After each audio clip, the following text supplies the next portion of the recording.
Olá, paz do Senhor. Então, vamos iniciar nossa lição de número 15. Lição de número 15 vai tratar sobre os dízimos e as ofertas. O tema é o melhor dos investimentos, o dízimo e as ofertas. O dízimo foi estabelecido por Deus para sustento da sua obra. Dízimo é a primeira parte de tudo que recebemos. Demonstra a sua obediência a Deus. Malaquias 3:10. Oferta é a sua doação voluntária de adoração. Demonstra o seu amor a Deus.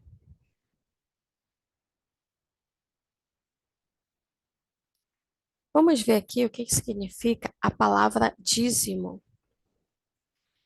Dízimo significa literalmente a décima parte.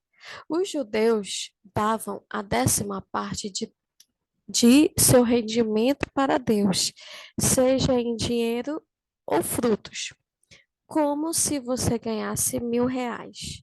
Aí você daria R$ 100 em dízimo. Existem várias palavras para falar sobre o dízimo. Uma delas é Masé, que está em Gênesis 14:20.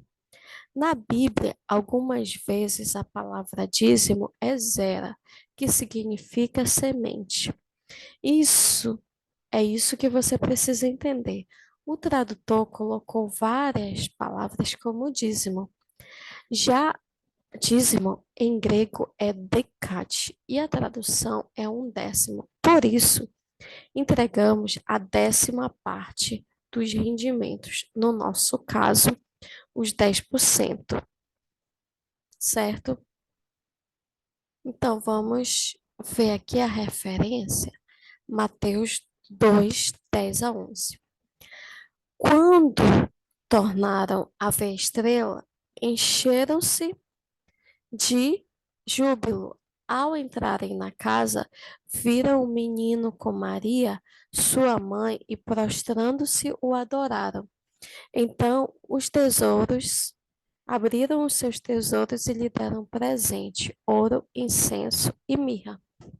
Então, eles tinham consciência de que, ao ver Jesus, o Rei dos Reis, eles tinham que levar um presente, uma oferta. Esse era o sentimento deles, e a Bíblia aí fica como exemplo para nós, que ao ver o Rei Jesus, temos que levar uma oferta, um presente. Demonstra o seu amor a Deus. Vamos ver em relação à esmola.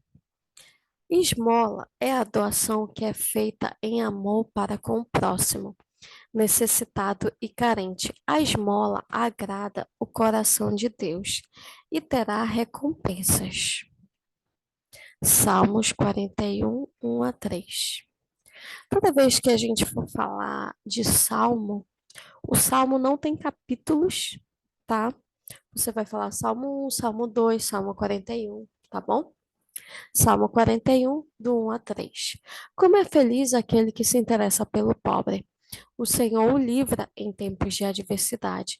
O Senhor o protegerá e preservará a sua vida. Ele o fará feliz na terra e não entregará ao desejo os seus inimigos. O Senhor o susterá em seu leito de enfermidade e da doença restaurará. Várias promessas aí para quem ajuda o necessitado, o pobre. Então não perca a esperança nas pessoas e ajude quem precisa, pois Deus ele tem liberado essas promessas, livramentos em tempos de adversidade, proteção, preservação da vida, felicidade. Não entregará o seu desejo aos seus inimigos, sustentação, saúde e restauração de enfermidade. Muita coisa. Então, abra sua mão ao necessitado e ajude. Vamos ver aqui Provérbios 19:17.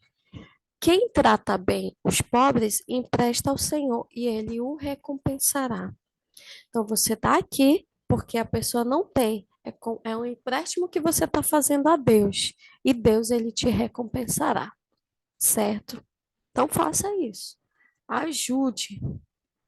Vamos lá. A Bíblia ensina que a esmola deve ser dada em segredo.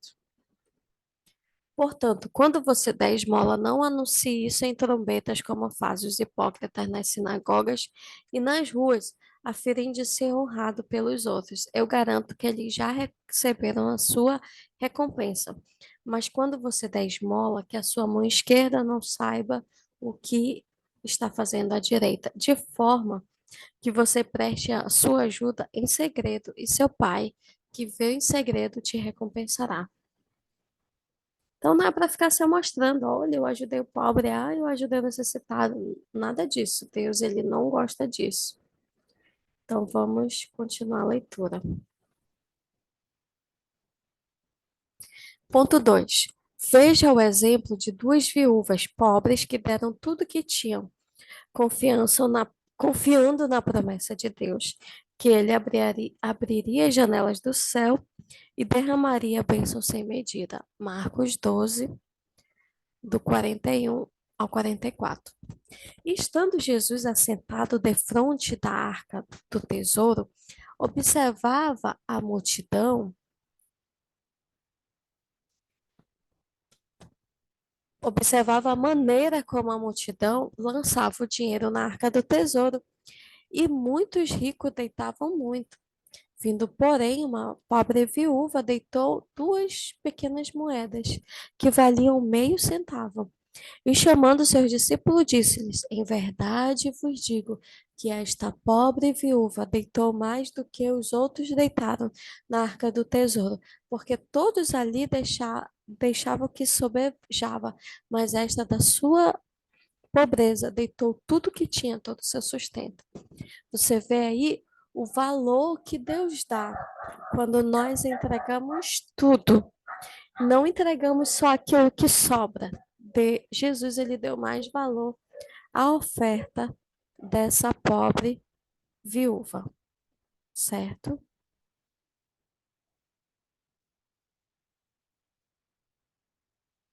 E no livro de 1 Reis, capítulo 17, do 12 ao, ao 16. Vamos abrir aqui a leitura. Diz assim: Porém, ela disse: Vive o Senhor teu Deus, que nem um bolo tenho, senão somente um punhado de farinha numa panela e um pouco de azeite numa botija.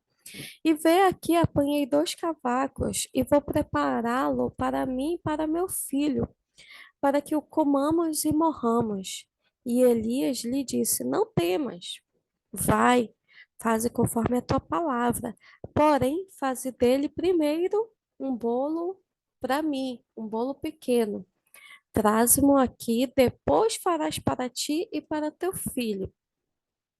Porque assim diz o Senhor, Deus de Israel: a farinha da panela não se acabará, e o azeite da botija não faltará, até o dia que o Senhor dê chuva sobre esta terra. Lembra que estava uma crise lá, porque não havia comida? O profeta disse: faz primeiro para mim, depois você faça para seu filho. E não vai faltar na sua panela farinha, nem um azeite na sua botija. Deus ele está ensinando que primeiro é o reino de Deus. Primeiro é as coisas de Deus. Primeiro é a oferta. Primeiro é o dízimo. Depois as suas outras coisas. Ponto 3. Não tenha medo de provar a Deus nessa área. É Ele quem está mandando. Não vamos esquecer que tudo que temos pertence a Deus, pois fomos comprados por Ele. Vamos ver aqui, 1 Coríntios, capítulo 6, 19 a 20. Acaso não sabem que o corpo de vocês é santuário do Espírito Santo que habita em vocês, que lhes foi dado por Deus e que vocês não são de vocês mesmos? Vós, vocês, porém, vocês foram comprados por alto preço. Portanto, glorifiquem a Deus com seu próprio corpo. Então, o maior preço que foi pago foi por mim e por você. Então, nós devemos ser gratos a Deus por isso, ofertando e devolvendo o dízimo.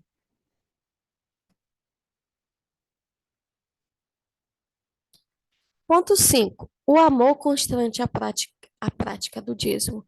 Dizimar não é somente reconhecer um dever, antes é uma expressão de amor e gratidão.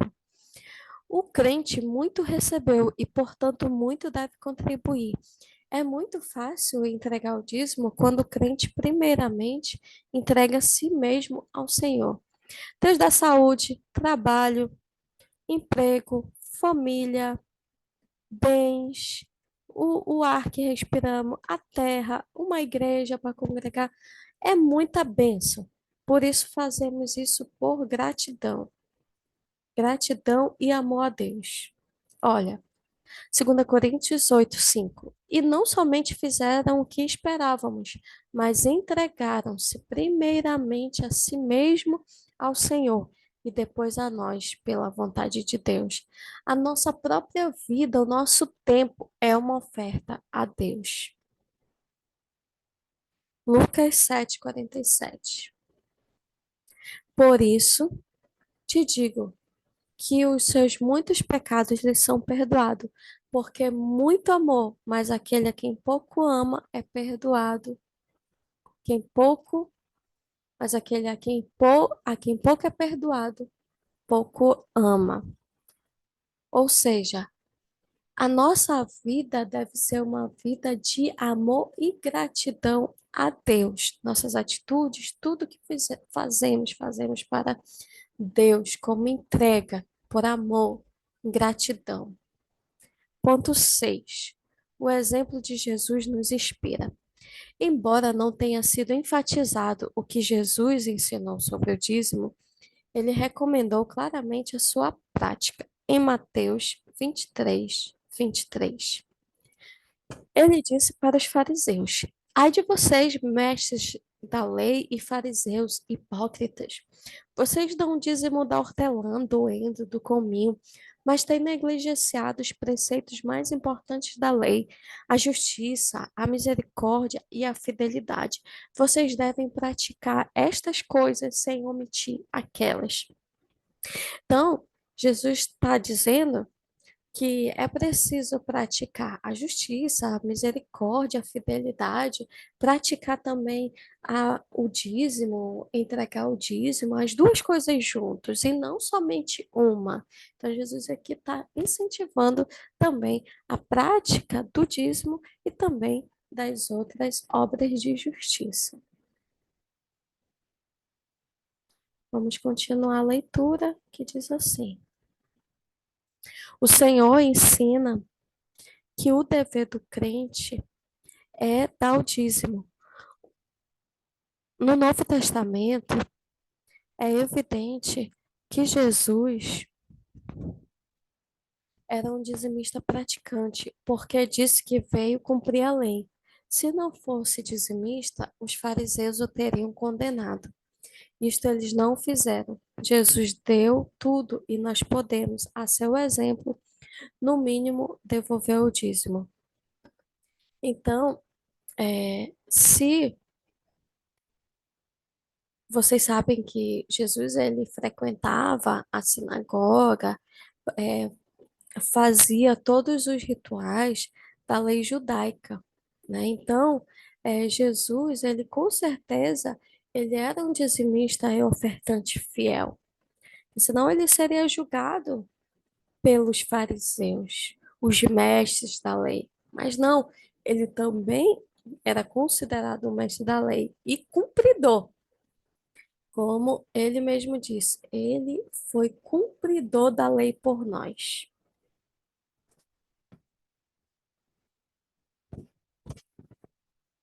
E é seu exemplo. E ele deu tudo. Não, deu oferta, deu dízimo, deu sua vida. No mínimo, a gente tem que entregar e devolver o dízimo. 7. Os resultados justificam a prática do dízimo. Os resultados de tal dízimo são materiais e espirituais. A entrega do dízimo vai proporcionar recursos para os setores do trabalho do Senhor, culto, missões, educação religiosa, evangelização, beneficência. Melhor ainda, serve para aprofundar e enriquecer a vida espiritual do crente, ao mesmo tempo incentivando a fé, a esperança e amor nos corações dos outros.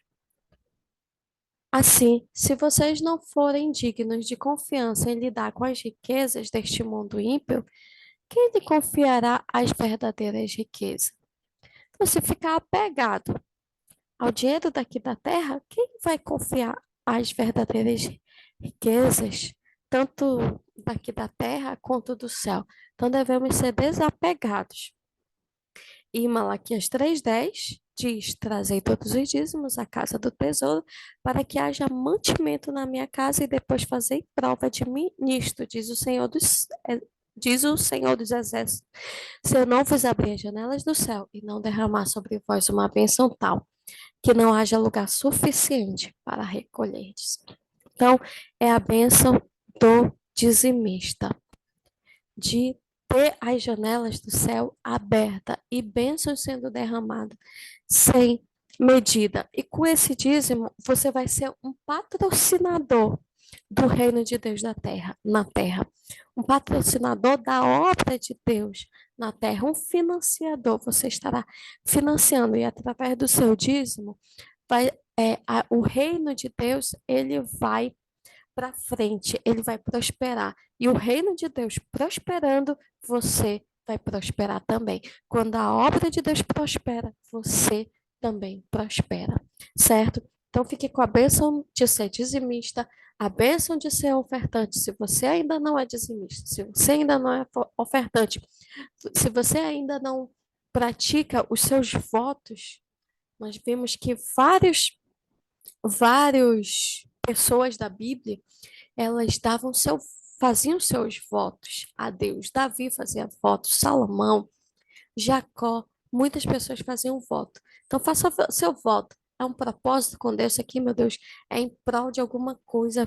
Vou patrocinar a tua obra, vou patrocinar o reino, e eu quero essa bênção. Não que você vai comprar a bênção, mas uma forma de gratidão a Deus, certo? A paz do Senhor, que as bênçãos do dizimista e ofertante estejam sobre a sua vida, em nome de Jesus. E é uma forma de você ser abençoado financeiramente. Receba as bênçãos na sua vida financeira, em nome de Jesus. Amém. Até a